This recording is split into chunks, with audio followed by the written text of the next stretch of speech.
Ating lahat, Kagawad Joy TV po. Duty po natin is gabi na ngayon at kasama po yung mga magigiting na tanod ang ating hepe, si Hepe Bong, si Marlon, Danny, and si Frank. Alisin mo yung pesos para makita yung kagupuan. Actually, ngayong gabi, tayo po mag-duty. So, always lagi na tayo ay nakanda, ano po, ang araw. So, dito sa ating barangay, may ibang tanod.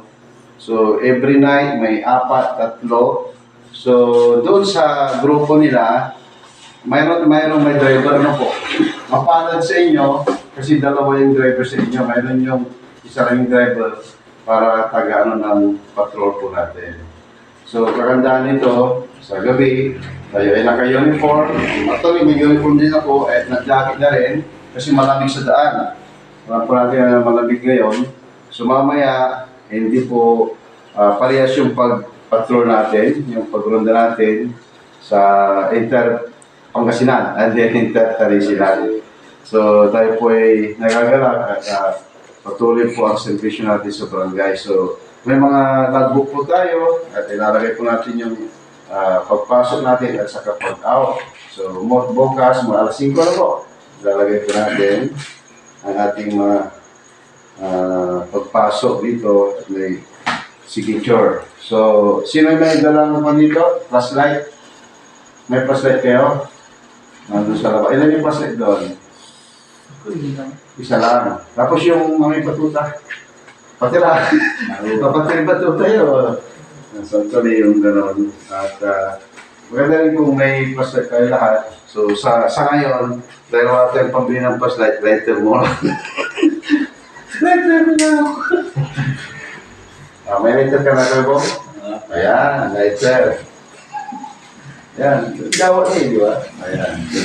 Meron yan, may palakasan yan. Kaya ka na yan, makita niya yung ibon sa taas. Kaya niyang habulin. Nagkasilulayan ng gabi. May Flashlight. Yan. So, ang ginagawa po natin, since duty po natin ngayon, may nakanda ng mga merienda tayo, kape. So, huwag na kayong ano yung mayroong kape dyan.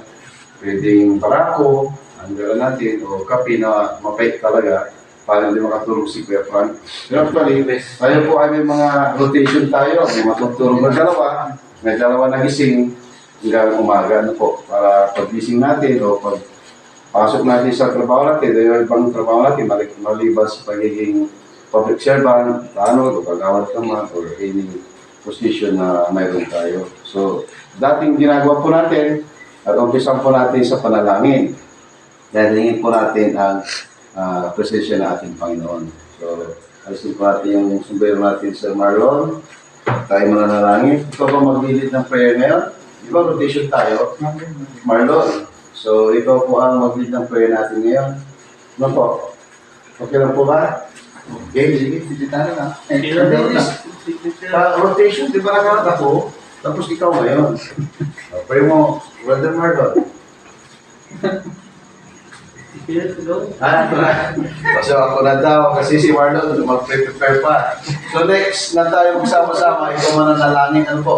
Sir Marlon. Okay? So ask po natin ang presensya natin Panginoon. Yung ano pala, yung guidance ng ating Panginoon. Kasi ang Panginoon laging nasa presence po natin kahit sa tao. So dakila ang makapangyarihan ng Diyos na nasa langit, sa mga langit. Muli po aming kinikilala yung kabutihan, kabanalan, yung kapangyarihan at pagmamahal sa amin. Narito po kami para gampanan ang aming tungkulin sa aming barangay na patuloy kami na mag-service na maayos, gagawin namin ang makabubuti po. Hiningin po namin muli ang iyong guidance sa gabi ito hanggang umaga at tulungan kami ng piling mga anghel na basa sa amin, si Kuya Bong, Marlon, si Danny, si Frank, na kasama ko sa aming pagpapatrol, sa aming pagronda sa bawat sulok ng Barangay Tarese.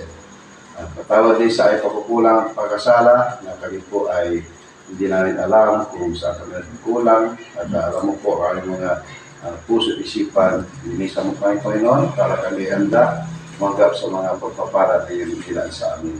I-bless mo ang bawat nandito, ang kanilang pamilya, ang pamumuno ni Cap Jerry, siya po ang kasalukuyan kapitan sa barangay nito, ang kasama kong mga kagawad, lahat mga appointed na kasama namin, bless mo ang bawat isa. Ganda yung kanilang pamilya. Salamat po sa patuloy na pagbigay ng karunungan sa amin, na gagampanan, magkaroon ng karunungan na gagamitin ng amin, na ganun din na magkaroon kami ng kabutihan sa kapwa namin, pagmamahal sa bawat isa, para kami po ay magandang example sa bawat sa constituent ng Barangay Principal. So, salamat po sa inyong pagdinig sa ipanalangin para sa mata ng Panginoon Jesus. Amen. So yun po, magandang gabi, Kagawad Joy TV. Good night. Pinatay mo. Tama ba? Baka mamaya hindi na ulitin natin. Mamirinda kayo ito, tulad kayo. Ha? Yan. Nakita.